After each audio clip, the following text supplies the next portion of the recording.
কলকাতা আন্তর্জাতিক চলচ্চিত্র উৎসবে বাংলা প্যানোরামায় যে 7টি ছবি ছিল তার মধ্যে অন্যতম হচ্ছে 8, অমিতাভ চ্যাটার্জির ছবি। এবং যে ধরনের ছবি বা যে ধরনের গল্প বলাতে আমরা সাধারণত অভ্যস্ত, অমিতাভ কিন্তু তার ছক ভেঙে অন্যভাবে একদম অত্যাধুনিক চলচ্চিত্র ভাষাকে বাংলায় এনে আবার নতুন করে আমাদের সাথে পরিচয় করিয়েছে। কারণ অনেকদিন ধরে এই ধরনের ভাষাতে প্রায় বাংলা ছবিতে কাজ হচ্ছিল না। কিন্তু আমার ব্যক্তিগতভাবে আমার খুবই ভালো লেগেছে যে আমরা অনেকদিন পর আবার এরকম একটা ল্যাঙ্গুয়েজে ছবি পাচ্ছি, ফিল্ম ল্যাঙ্গুয়েজে। যাই হোক, আমার অভিজ্ঞতার কথা বেশি বলবো না। প্রথমে আমি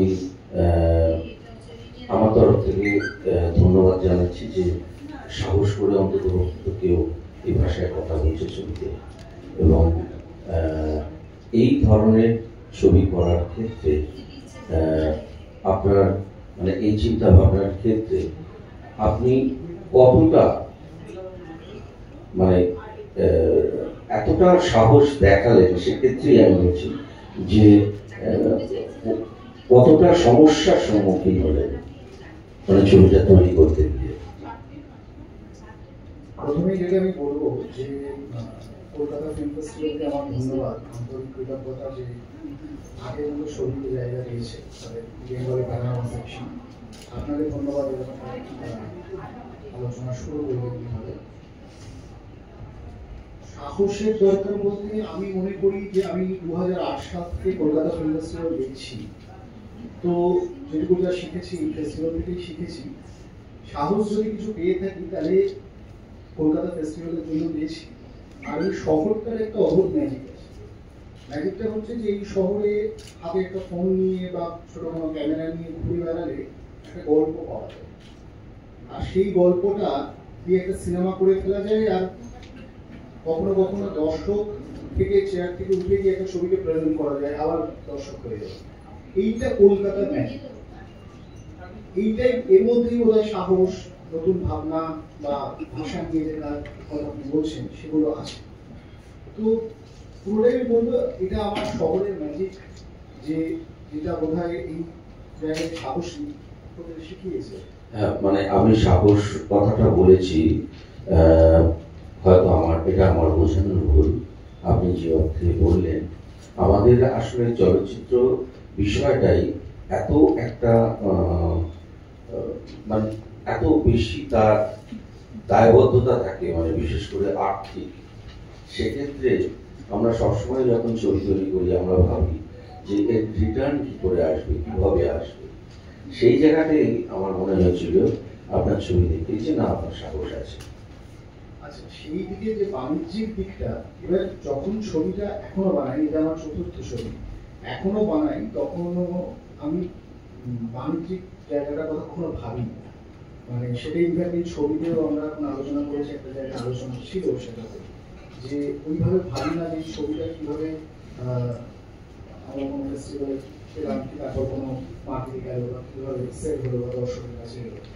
কিন্তু ওভার দ্য টাইম যে ছবিগুলো বানিয়েছি সেগুলো বিভিন্ন ফেস্টিভ্যালে কখনো পুরস্কার পেয়েছে, কখনো আমার এর আগে একটা ছবি মুভিতে ছিল। ফলে সব মিলিয়ে হচ্ছে, মানে চলছে। সেই চলাটাই কোথাও একটা ওই আমার বাণিজ্যিক কথাটা না ভেবে অন্যরকম কাজ করার একটা সুযোগ করে দিচ্ছে, একটা কনফিডেন্স দেয়।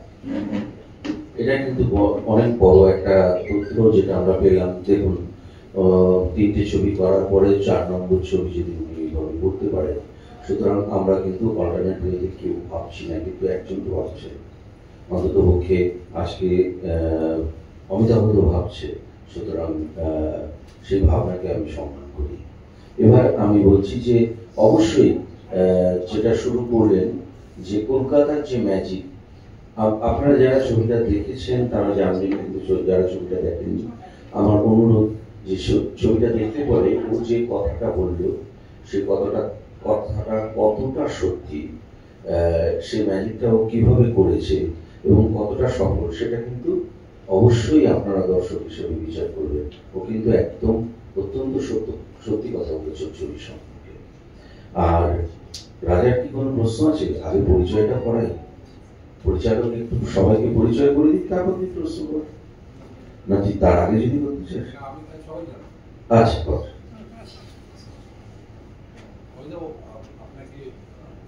আপনার একটা লাইন কি আমি There is no resolution, only acceptance that some things will always remain unfinished and without closures.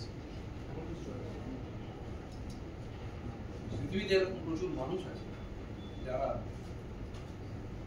নিজের আপনজনকে হারায়, তারপরেই বোধহয় এরকম একটা অনুভূতি আসে। আমি জানি না আপনারটা, but my question is how did he get into that feel? ছবিটা দেখে এটা শুধু আপনজন কেন, আমরা প্রতি মুহূর্তে যে সময়টা হারিয়ে ফেলছি, প্রতিটা মুহূর্তে যে সময়, একটু আগে উনি যেটা বলছেন আমরা ওয়েট করছিলাম বাইরে, তো আমাদের 3:30 ছিল যেটা এখন শুরু, এই যে ওয়েট করছিলাম সেই সময়টা বা যখন বাড়ি থেকে আসছিলাম, সবকটা সময় কিন্তু হারিয়ে যাচ্ছে। আর শুধু সময় হারাচ্ছে না, আরেকটা জিনিস হারিয়ে যাচ্ছে, সেটা হচ্ছে আমার আপনার মধ্যেকার একটা সংযোগ। এই সংযোগটা হারিয়ে ফেলছি আমি যত সময় যাচ্ছে। আর আমার মনে হয় এই সংযোগ হারানোটা আমাদেরকে আরো বেশি করে একাকিত্বের দিকে নিয়ে যাচ্ছে, নিঃসঙ্গতা, একাকিত্ব। তার একটা মজাও আছে, সেইটাও একটা মজা আছে যে সেটা ইনফ্যাক্ট আমি অ্যাজ আ ফিল্ম মেকার, আমি প্রায় এখানে দেখলে বুঝতে পারবেন যে সবকটা ডিপার্টমেন্টের কাজে আমি নিজে করেছি।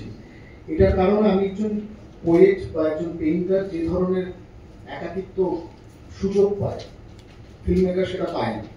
তো আমি সেটা পেতে চাই, তাই জন্য আমি সবকটা ডিপার্টমেন্ট নিজে করে মানে একটা কাইন্ড অফ হ্যান্ডমেড সিনেমা আমি বানাতে পেরেছি। তবে তো আপনার যে প্রশ্নটা ছিল যে হারিয়ে যাওয়া, হ্যাঁ মানুষ তো হারাচ্ছে, সম্পর্ক হারাচ্ছে, সময় হারিয়ে যাচ্ছে, তো সবকিছু এফেক্ট করছে।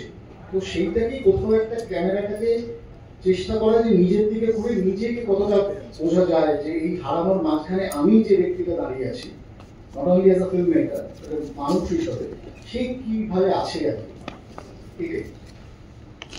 এটা কি পুরোটা কি আনস্ক্রিপ্টেড ছিল, মানে কোনো মানে মনোলগ যেটা প্রেজেন্ট করতে চেয়েছিলেন?